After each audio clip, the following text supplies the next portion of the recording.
Hola, bienvenidos a En Trending.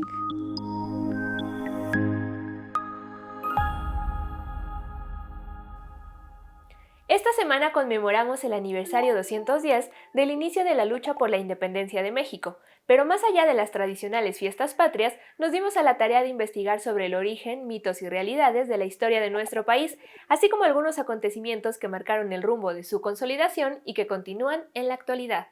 Es por ello que en el reportaje de hoy nos cuestionamos si realmente México es un país independiente. En Proyecto UNAM conoceremos un sitio web del Instituto de Investigaciones Históricas que alberga archivos oficiales que fueron emitidos durante esta etapa de nuestra historia. El doctor Alfredo Ávila nos platicará en la entrevista sobre el significado de los símbolos patrios oficiales. Además nos comparte la interpretación de algunos otros que también nos brindan identidad nacional y conoceremos cómo se vive estas festividades a lo largo y ancho del país. Y para comenzar nuestro programa de hoy, conozcamos el significado de la palabra independencia en un minuto. Seguramente has escuchado que no es más rico el que más tiene, sino el que menos necesita, o que tener capacidad económica es para no depender de nadie. Sin embargo, eso no determina una independencia absoluta. El significado de independencia es la cualidad o condición de autonomía, y se refiere a que no se tiene dependencia de otro.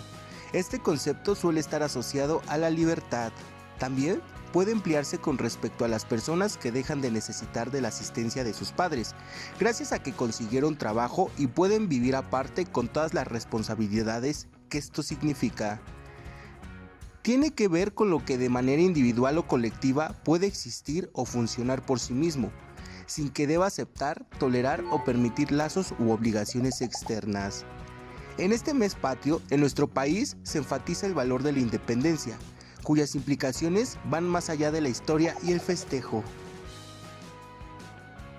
La historia nos dice que México alcanzó su independencia como nación en septiembre de 1821 después de una larga y sangrienta lucha. ¿Pero qué pasó en los años posteriores? Frida se dio a la tarea de investigar cómo se desarrolló la vida de los mexicanos en el aspecto político, económico y social a partir de la consumación de independencia, y nos lo cuenta en la primera parte del reportaje. La lucha por la independencia de México inició el 16 de septiembre de 1810 y después de una larga lucha de 11 años, concluyó el 27 de septiembre de 1821. Pero para alcanzar su consolidación, se vivieron capítulos muy complicados que hasta el día de hoy tienen efecto, tanto política, social y cultural como económicamente. El país estaba en muy malas condiciones, desde grandes pérdidas humanas, destrucciones arquitectónicas y el abandono del campo, hasta una gran crisis económica. La nación ya liberada de España tenía la tarea urgente de dar respuesta a las expectativas políticas, sociales y económicas que los sectores populares suponían debía traer la independencia. Hay logros y costos muy importantes. La verdad es que si lo sopesamos desde una perspectiva oficial, nacionalista, por supuesto que vamos a hablar de los logros, la soberanía, la construcción de la identidad, etc. Pero la verdad es que también hay costos muy importantes. Tras consolidarse la independencia, México fue encaminándose al establecimiento de un sistema político. Durante años pasó de la monarquía a la República Federal y a la República Centralista, hasta que después de múltiples enfrentamientos se formó en 1824 la Primera República Federal y se redactó la primera Constitución Federal de los Estados Unidos Mexicanos, donde se reafirmaba la independencia de México. Pero esto también tiene enormes costos: el empobrecimiento, la desorganización, la crisis de la autoridad central en México, el vacío de poder, las constantes revueltas y revoluciones. La mayoría de la población vivía en condiciones de pobreza y a falta de recursos, los niveles de inseguridad se incrementaron. Y pese a que uno de los objetivos de la Guerra de Independencia era lograr igualdad entre todos los habitantes sin importar su lugar de nacimiento o familia originaria, México heredó de la Nueva España una terrible desigualdad social que hasta el día de hoy persiste. En el plano económico, las principales actividades, agricultura, industria y minería, habían sido gravemente afectadas y en parte abandonadas por la guerra, lo que generó un estado muy débil fiscalmente, que llevó a México a solicitar préstamos para recuperarse, pero ello le provocó un fuerte endeudamiento. casi al otro día que se obtuvo la independencia, se comenzó a pedir prestado. El primer préstamo que se alcanzó se logró en 1823 y el segundo en 1824. Estos préstamos que se contrataron con bancos ingleses, permitirían al gobierno mexicano afianzar la independencia de España, pero obviamente limitaron su capacidad para ser autónomos, para ser independientes. Todo este proceso de conformación de la nación, a decir de los especialistas, terminó con la Guerra de Reforma, llevada a cabo por los liberales y conservadores, donde los primeros resultaron vencedores, y se alcanzó finalmente un sentimiento nacionalista, liderado por el presidente de ese entonces, Benito Juárez. Nuestro proceso de identidad en realidad ha sido muy lento y ha implicado una suerte de orfandad. Ni somos ya indígenas, pero tampoco españoles. Entonces, somos un pueblo en constante y gradual construcción.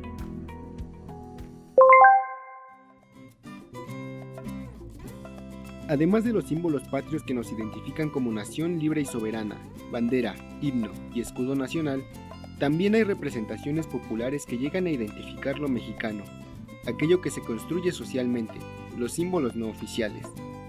Acerca de ellos nos habla el doctor en Historia Alfredo Ávila, quien además es investigador titular del Instituto de Investigaciones Históricas de la UNAM. Hay muchos símbolos patrios. Los que nosotros conocemos son los oficiales, que son 3, el himno nacional, la bandera y el escudo, que también integra la bandera. Sin embargo, hay muchos otros símbolos. El propio septiembre es un mes muy simbólico, no solo porque se conmemora el inicio del el inicio de la Guerra de Independencia con el Grito de Dolores, sino también porque hay un montón de fechas simbólicas muy importantes que concurren en este mes. ¿De qué manera se construyen estos símbolos no oficiales que nos mencionaba al inicio? ¿Cuál es esa forma de construir estos símbolos? Es una construcción de arriba hacia abajo, pero también de abajo hacia arriba. Es decir, es una construcción de arriba hacia abajo porque es finalmente el Estado, el poder, el que fomenta los símbolos, el que impone una bandera, el que elabora un decreto sobre los símbolos patrios, diciendo los símbolos patrios son estos y te los tienes que aprender, y cada lunes en la escuela primaria tienes que cantar el himno nacional y hacer honores a la bandera. Entonces es de arriba hacia abajo, pero también es de abajo hacia arriba, porque buena parte de los elementos simbólicos son tomados de distintas expresiones que sí son efectivamente populares. Y esto sucede particularmente con los símbolos no oficiales. Cuando los mexicanos quieren identificarse con su país, recurren por supuesto a la bandera, al himno, pero también recurren, por ejemplo, al mariachi.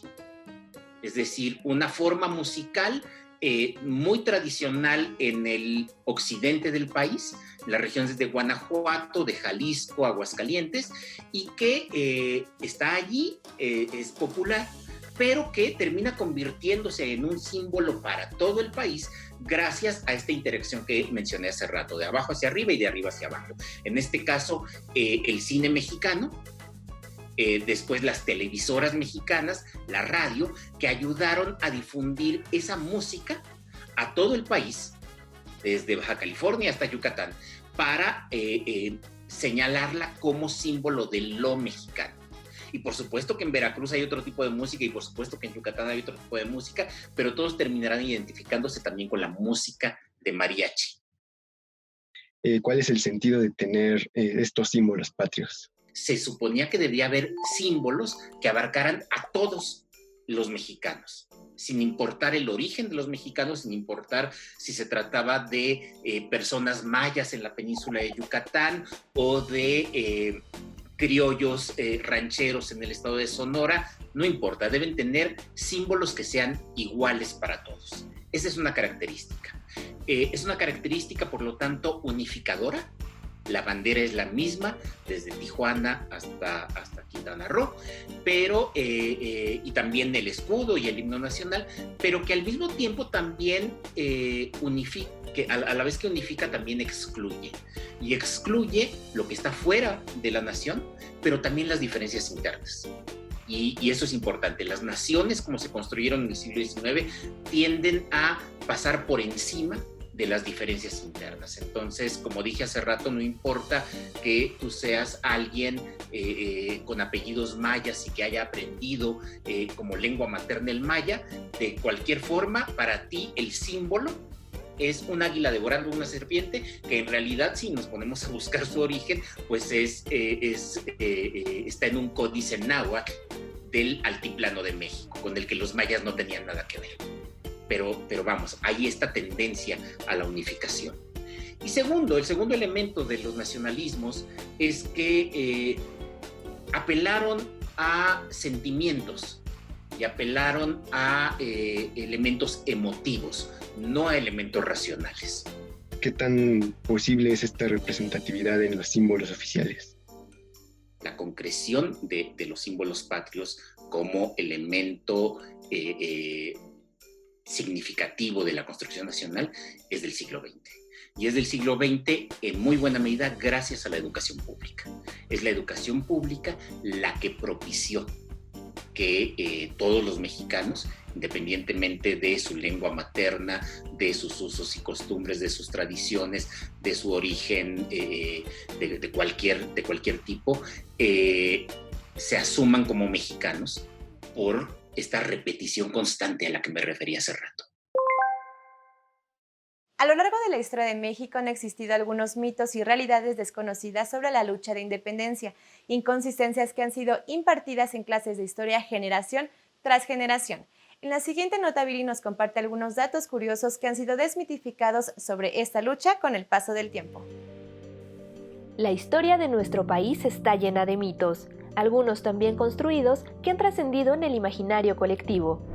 En Trending te presentamos algunas versiones sobre distintos acontecimientos alrededor de la independencia de México que algunos historiadores ya han puesto en tela de juicio. Si el llamado Grito de Dolores se realizó la madrugada del 16 de septiembre, ¿por qué el presidente y las autoridades mexicanas realizan la ceremonia de independencia el 15? Existen registros del adelanto de la celebración desde la década de 1840. Sin embargo, se dice que fue el presidente Porfirio Díaz quien durante su mandato instituyó la conmemoración con un megafestejo nacional para que este coincidiera con su cumpleaños.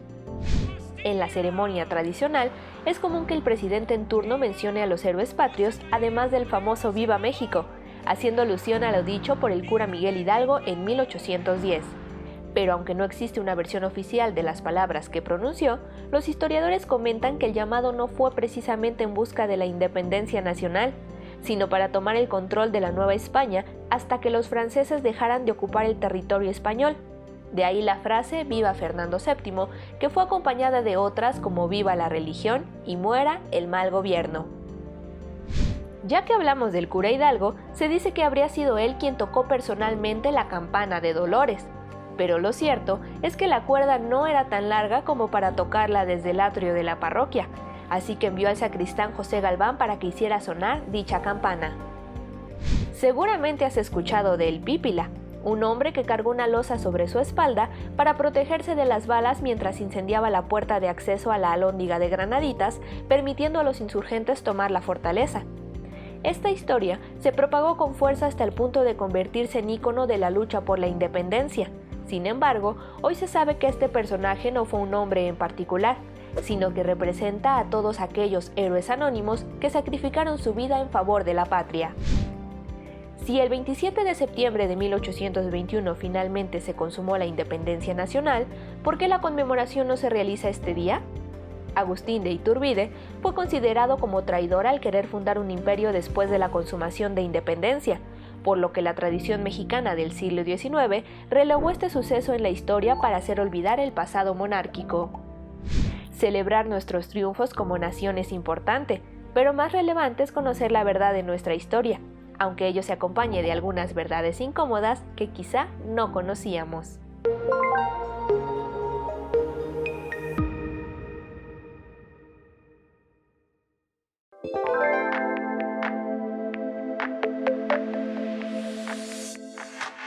Ya regresamos en Trending para platicarles que existe un sitio web en el que es posible consultar documentos e investigaciones acerca de la historia que llevó a México a proclamarse un país independiente. Se llama Proindependencia y es alimentado por un grupo de académicos y estudiantes del Instituto de Investigaciones Históricas.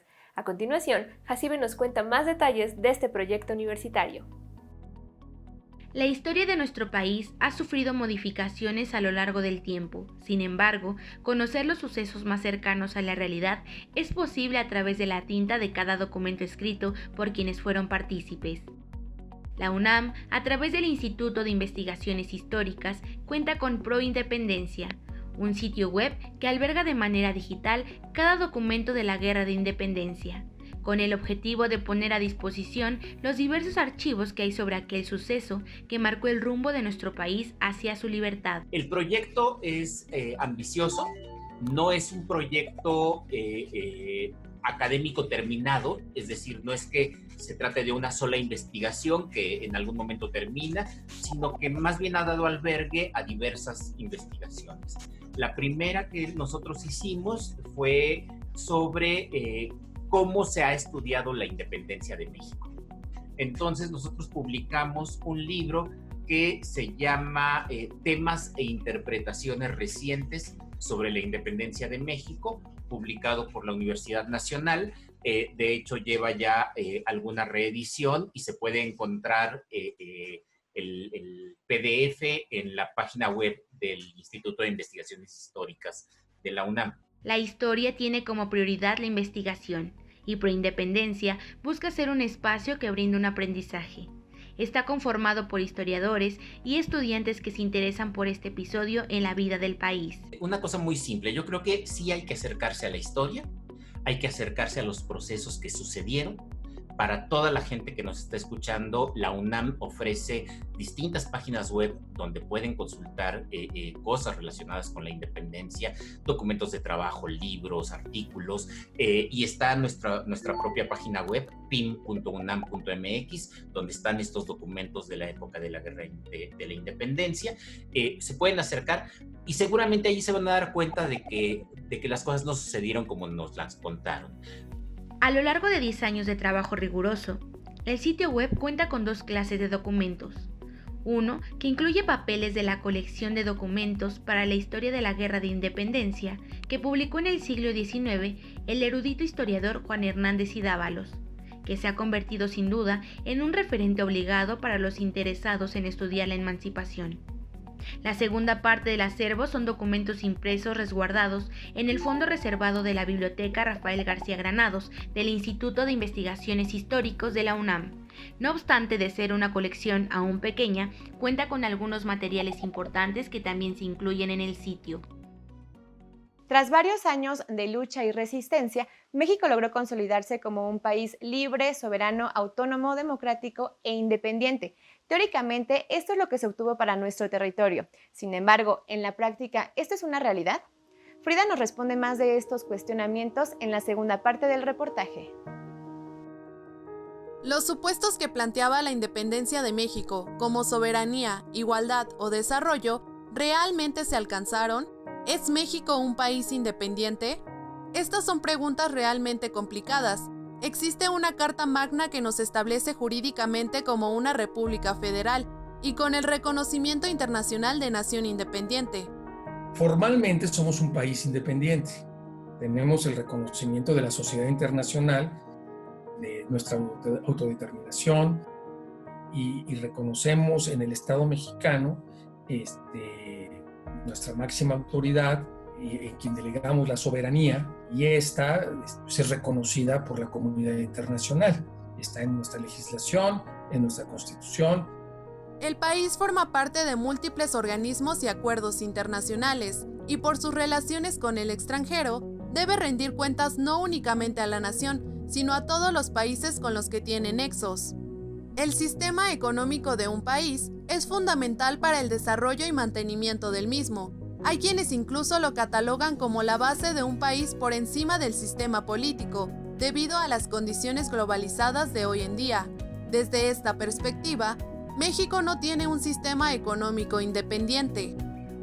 Desde el inicio de la vida independiente de México, nuestro país ha reforzado ciertos patrones de dependencia, sobre todo a través del comercio exterior, es decir, nunca hemos estado aislados. Habría que señalar que hemos tenido una relación que nos une con el comercio mundial, con los mercados mundiales, a través de estas relaciones, digamos, dominantes o hegemónicas que establecimos primero con España, luego con Inglaterra y luego con los Estados Unidos.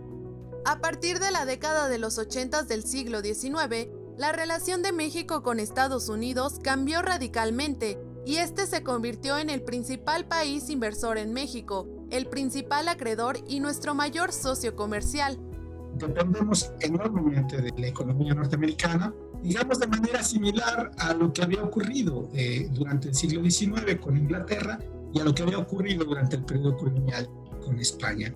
El 82% de las ventas de México y el 81% de sus exportaciones se realizan con Estados Unidos, además de recibir hasta $92 millones en inversión extranjera estadounidense, lo que no es sorpresa, siendo que junto con Canadá son integrantes del Tratado de Libre Comercio de América del Norte, hoy sustituido por el TEMEC, el mayor acuerdo comercial para México. México es parte de una sociedad globalizada, por lo que su vinculación con la comunidad internacional es tanto política como económica. A mí me parece que hablar de independencia hoy en día necesariamente implica cambiar nuestro concepto de Estado y de sociedad. Hablar de independencia en consideración de que el gobierno mexicano y la sociedad mexicana están vinculados con la comunidad internacional. Sin duda, México es un país independiente desde el punto de vista formal, legal, político. Tenemos una constitución, tenemos un Estado, tenemos una serie de instituciones que nos han permitido gobernarnos y administrar los asuntos públicos desde hace más de 200 años, pero desde el punto de vista económico hay una serie de factores que restringen esta independencia, ¿no? Como ya señalaba, la inversión extranjera, los préstamos que se contratan desde el exterior y el comercio exterior son mecanismos que restringen esta independencia. Cada año la conmemoración de la independencia nacional viene acompañada de una serie de costumbres y tradiciones, en donde la comida, la bebida y la música juegan un papel muy importante. En la siguiente nota, Paulina nos cuenta cómo se viven las fiestas patrias alrededor de nuestro país. En México, el Día de la Independencia es una de las celebraciones más importantes para todos los mexicanos. Cada mes de septiembre se resalta la cultura, costumbres, tradiciones y la riqueza gastronómica. La noche del 15 de septiembre y madrugada del 16, todos se reúnen para dar el grito de independencia. Desde 1810, tanto el presidente de México como los representantes de cada estado, municipio, comunidad o pueblo se suman al toque de campana en el Palacio Nacional, mencionando a aquellos héroes que nos dieron patria. La bandera es ondeada y un Viva México antecede la entonación del himno nacional.